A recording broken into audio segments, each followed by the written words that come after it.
Hi guys, welcome back to my channel. My name is Anuj, and in the last videos we have seen how do we install Python on our systems, and then we have seen how do we check the recent version of Python installed onto your system. In this video we are going to talk about how do you run your first code on Python on your laptops. So without any further delay, let's get straight into it.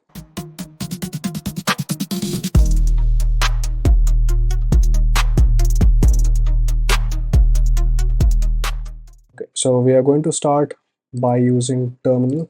Let's get into it. So to use terminal, you use command plus space, type terminal, and you will have a window which is this. On Windows, you can use command prompt, which is window plus R key. R is in Romeo, so you can use that shortcut. Okay, so once the terminal is open, I'm going to show you how do you start writing your first code. So you can just type Python or Python 3, and you will have these three arrows as you can see.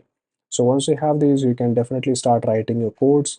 And I'm going to write a very simple code. So A equals to 3, B equals to, let's suppose, 5, and I'm going to say print A. So as you can see, this is the very easy code that I've written, and it says A equals to 3, B equals to 5, and then I'm just writing the sum of both of these variables and I'm getting the answer. So this is one way of running a Python code. And one thing about Python is that you really do not have to use any applications to save these files to run the code, right? As you can see, I've not saved any file. I have directly run the commands and it is working for me. The code is working for me. So this is one way of running the code. And the second way of running the code is you create a file, save it, and then use that file to run the code itself, which we are going to see in the later versions of the video. And hopefully you enjoyed and learned something from it.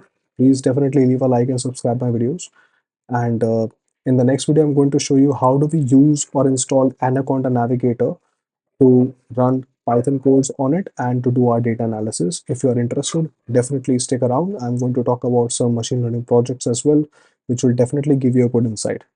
So thank you so much for watching, and I'll see you in the next one. Thank you.